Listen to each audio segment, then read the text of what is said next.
Welcome back to Live With, brought to you by Species Nutrition.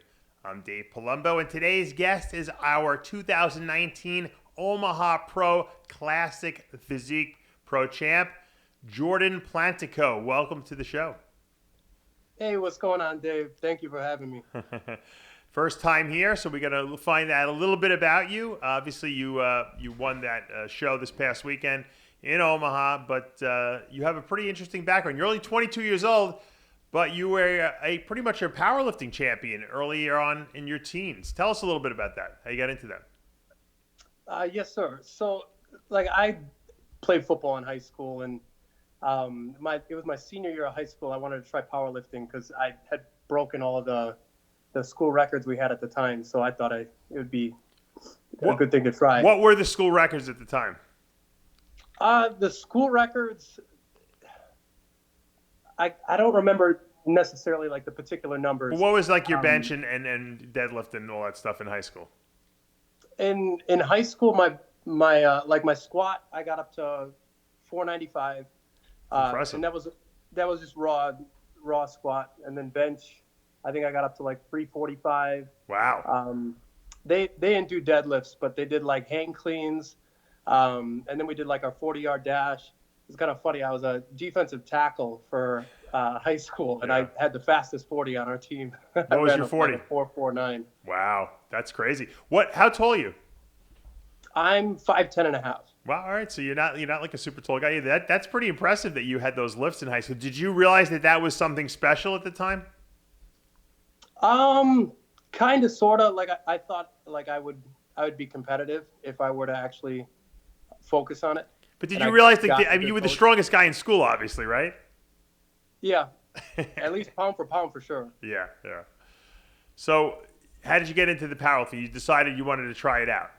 Yeah, I decided I wanted to try it out, and I live here in West Dallas, Wisconsin, so we have the state fair literally not even a mile away. So I did the state fair competition. That was a push-pull. So you just did bench and deadlift, and right. I think I ended up taking first in bench and second in deadlift. Wow. So I went home with a couple trophies, and that was a good sign. So then I went and trained, I trained for a little bit, and then I wanted to do a full sanctioned meet. So I went into the USAPL, and I did my first official powerlifting meet at Whitnall High School. And then the Whitnall coach, we ended up talking. His name was RG, and he ended up picking me up. He said that you could be a state champion, hands down, if you would just work with me and my guys. We'll teach you how to use the equipment, because it was all equipped lifting. So we work with the squat suits, the bench shirt, the deadlift suit, knee wraps, things like that. Mm-hmm. We trained for, I want to say it was two months, and then I competed in state, and I think I won by over 150 pounds on my total. Holy mackerel. Yeah, so he wasn't lying. How much did you weigh at that point? At that point, I was probably 198. Wow. And what were you benching and squatting at that point? For state, we could use equip lifting for squat and deadlift, but bench was still raw. Mm-hmm. So I set a state record at state for bench. I think it was 355. Wow. And then squat, I want to say I did a high 5, maybe a 590. And deadlift was, I want to say probably 585. And you were in your teens. What were you, 17, 18 at that point? I was 17, yeah. That's crazy. Okay. So you knew you had the talent, and so how far did you go with it? I went up into collegiate nationals. So my powerlifting career probably was a little less than 2 years. I did my first powerlifting competition at State Fair, and then 13 months later, I won the world competition overseas in Hungary. Now I was talking to your coaches, the Tomasinis, and they told me that you went. I mean, you went as a teenager to Hungary. How was that? What'd your parents think about that? Were they like, you can't go, or were they into it? No, they were super supportive about it. We did some fundraising and stuff. Uh-huh. It It was a really fun trip, Dave. That's probably to date still my favorite trip. We were there for, I want to say it was 8 days. Right. And I competed on like the 6th day. So I had like almost all week to get acclimated to a new culture. I imagine you've been to like Europe, so you kind of know what I'm talking about. Sure. In terms of like all the architecture and everything. Like just we got to go to the capital, Budapest, and we took like a whole tour. We took a boat around like the whole city. It was really beautiful. And their food was really good. We had Hungarian goulash, which they told us not to have because you could have the shits from that. But no, especially since you were competing. It was really good. Yeah, you were competing and you were going out and basically vacationing while you were competing. Most guys would be locked in a hotel room, you know? Yeah, no, basically it was like the vacation first and then competition. Were you lifting while you were there at all? No. Well, yeah, we did one. I think we did one lifting session, but they had kind of some terrible gyms over there. Yeah, I figured they did. So you show up at this meet now. You're 19 years old, right? I was 18 for Worlds. Oh wow! Yeah. So you're 18 years old. Were you the youngest guy there? No, because they broke it up into categories. So we had the sub-junior and then the junior category. So sub-juniors were basically everyone that was still in high school up to 18. And then the juniors were basically everyone in college. And what were some of your lifts that you did there? Do you remember? Yes. So for the meet, I totaled I want to say it was 1785. Wow. I had a 705 squat. I had a 430 bench and a 650 deadlift. Impressive. Very impressive. Congratulations on that. That had to be a pretty much highlight. So now you say, all right, you know what? I did this great, feat in powerlifting, but now I want to leave powerlifting and I want to go to bodybuilding. What made you decide to leave? Because you would think that, all right, you're good at this, maybe continue, right? Yes. To be honest, it was two things. Initially it was an injury. I was training in the off season. It was right after just a raw powerlifting competition just for fun. And I was training over at Animal House Gym, and I was doing some deadlifts, and everything was going fine until it didn't. And like I tweaked my back, and I couldn't stand up straight. I couldn't even walk. So I had to go to the ER. They did x-rays and everything. Nothing was broken. They just gave me some ibuprofen, and eventually it kind of went away. But I've been doing chiropractic work ever since then, just to maintain and make sure that it doesn't get any worse. So it still gives me grief from time to time, but I've found ways to work around it. And then the other part was peer pressure. Like I had a lot of people telling me I had a bodybuilding type frame, and even my powerlifting coach would kind of give me shit sometimes because I'd always like to do the bodybuilding exercises on the back end of our training. But yeah, so like I always kind of wanted to do bodybuilding ever since I was probably 14. I was just so damn nervous to get up on that stage. You're in these little skimpy trunks, and like I had to come up with a posing routine, and that was all really nerve-wracking for me. And you're your biggest critic, so you never think you're quite ready to step on stage. Sure. Well, in 2016, you got that pro card at the Junior Nationals. You placed second in your class. And what were you, about 20 then? Not even, probably 19. 19. Right? That's crazy. You had to be one of the youngest guys to do that. That's a huge accomplishment. Now you're a pro, and you have to say to yourself, what am I going to do now? Because, I turned pro almost too quickly, right? Yes, that's exactly what I felt. At this point, you must be saying to yourself, man, this stuff's easy. I go in, I win the world championships in powerlifting. Now I'm an IFBB Pro in Classic Physique. I mean, you did it so quickly. No one does it that fast normally. And so I have to imagine that it's overwhelming a little bit, It kind of was. It was, everything really did happen fast. I could really only attribute it to just being blessed, and having the right coaches and mentors fall into my life. Like I'm a big believer in everything kind of happens for a reason. So the people that come into your life that are able to, you're able to latch onto, and they help carry you through some things that you might not have experience in, but you might have the talent for. Right. How did you meet Kevin Tomasini?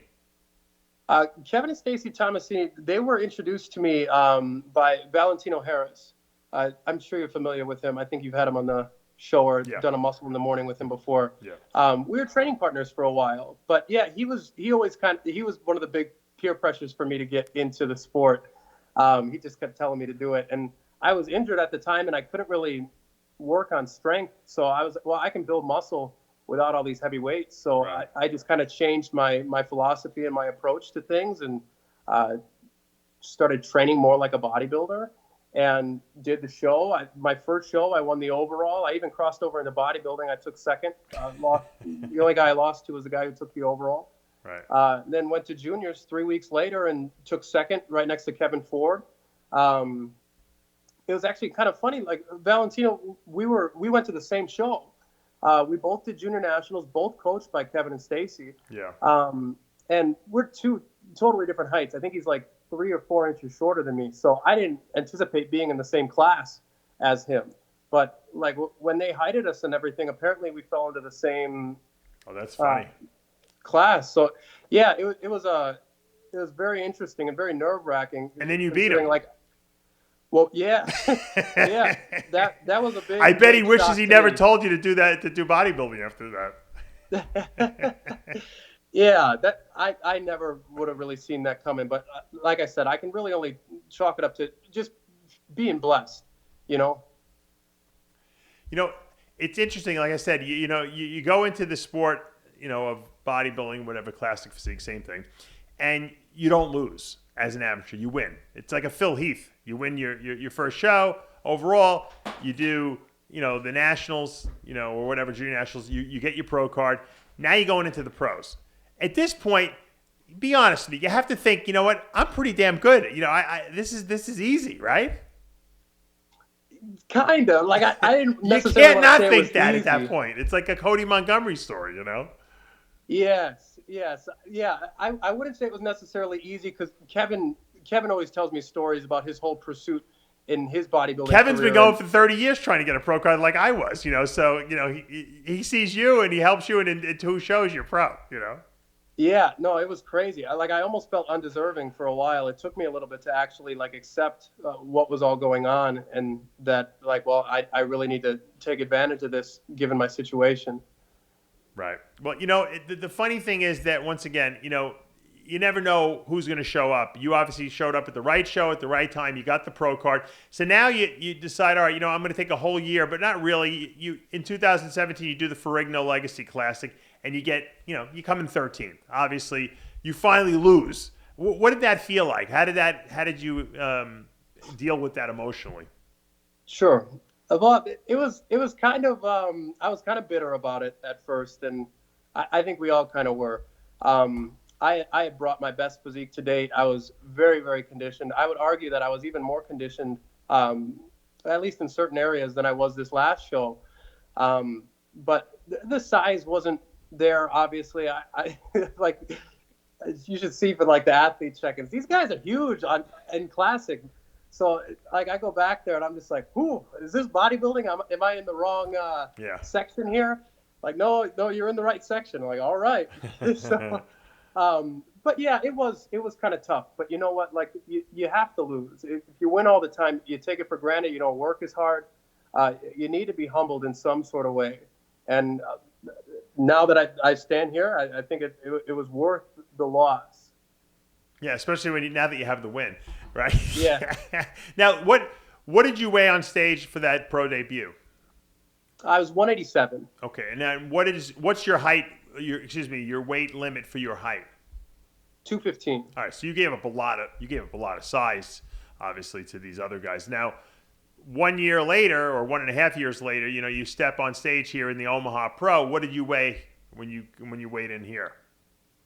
I weighed in with my clothes and stuff on because I knew I was going to make the weight. But I think it was 198. Okay. I weighed myself back in the room. When I stepped on stage, I was probably more accurately 194. Okay, so you were 10 pounds bigger than the year before. I'd say 7, about 7. More it's a year and a half actually. So yeah, which made a huge difference, obviously, because you went from 13th place at the Ferrigno to now winning the Omaha show. Did you know you had a chance at winning? I mean, were you pretty confident that, up on that stage, or was it kind of a shocker to you to see yourself being called out, and put in the middle and stuff like that? I always have expectations of being in first call-outs. I don't necessarily always – we all like to say, we come here to win kind of thing, but I think there's a little bit of a naivete to that. especially being so new to the sport. So I never go out and say that necessarily, but I always say that I'm going to do my best.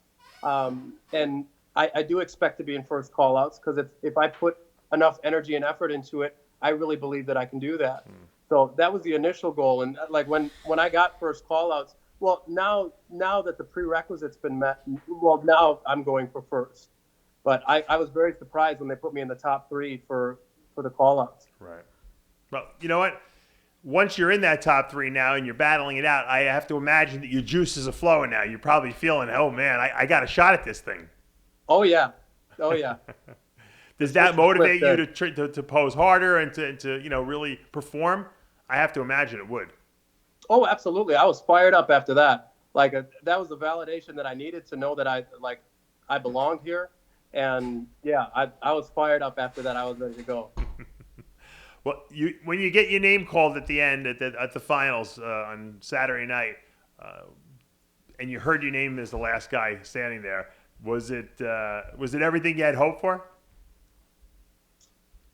I would say so. Like I was on cloud 9. I was like super, like just euphoric, and taken back, honestly. Like there was a great group of athletes. Like I really can't lie. It was actually a really similar experience to the Frignal Legacy for weigh-ins. Like these guys are big. Right. So like, and everybody's conditioned. Like, I mean, these are pro shows. So you can't discredit any of these athletes. So, but also you can't focus on them either. So like I just tried to control what I could control and do the best that I could. I knew I practiced my posing every day, even in the off season. So I knew if I could bring in my conditioning, something that I can truly control, along with my posing, my stage presentation, and then just been focusing on size in the off season like I was pretty confident about it. But the crazy thing is I was taken back. Yeah, the crazy thing is that you still have 20 pounds that you can gain in this class, which is incredible, yes. Yes. So, well, I know, they have changed the rules several times over the last couple of years. It used to be you win a show, you qualify for the Olympia. Now in Classic, that's not the case. So, obviously, from what I understand, at least, your goal is now to hit the Chicago Pro to try to make sure you get enough points to get to the Olympia? Yes, that's correct. Okay. And let's assuming you do, and you make it to the Olympia, you will compete, I assume, at the Olympia as well. Yes, I feel like I would have to. Yeah, that would obviously be a dream come true, I would think. Yes. I would have to imagine that you're probably one of the younger guys up there on that stage too. I mean, there are a couple of young new guys, but I don't know if they're as young as you are. Yeah, there's a lot of good young athletes. Jonathan Hambrook, I know, is young too. He's around your age, so. Yeah. Yes. So definitely going to be one of the younger guys there, but there's a lot of young cats in Classic Physique. So like just a lot of good talent all the way around. So what if you had to look 5 years into the future? Where do you see your future in the bodybuilding world? Where would you like to be? What would you like to be doing, et cetera, et cetera? Sure. Well, I would like to stick in Classic Physique. I really think that is my niche. I have a lot of people saying that like I just have a classic look, and I agree. And to be honest, I just don't aspire to be incredibly massive. I totally respect that aspect of the sport. I marvel at it. It's just not something that I would personally want for myself. Mm-hmm. Plus, I'm not a big eater. I got to work on that. Oh yeah. But like I couldn't handle all the meals. That's a lot to be like an open bodybuilder. But sure. Classic's much more manageable, and I think it's where I should stay. And you have 20 pounds still you can gain. I mean, how much more muscle do you really need on your frame? So I think that you definitely have at least another 4 years in this class, and you probably, like you said, you probably don't even need to leave this class. Where do you think the future of Classic is? Do you think that do you think we're going to see bigger physiques, or do you think we're going to stick with more of the streamlined guys that we're seeing today? I think they're starting to narrow in on what they want criteria-wise for Classic. I think the first couple of years they were just trying to find where it was going to settle, but I think now that we have a few years under the belt in Classic Physique, that I think they're starting to narrow it down. They just adjusted the posing trunks, which I love, by the way. Me too. Me too. I love the new cut. But, yeah, I'd like to see some color in the trunks. That would be really cool, where you could play with the colors a little bit. But like, yeah, I think the weights, I don't see them bumping up the weight classes again. Then I think you're just getting a little too close to bodybuilding or like 212. I agree.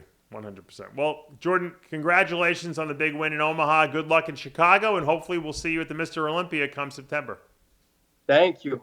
I appreciate that, Dave. No problem. And guys, that's going to take us to the end of another episode of Live With, brought to you by Species Nutrition. I'm Dave Palumbo. We'll see you next time.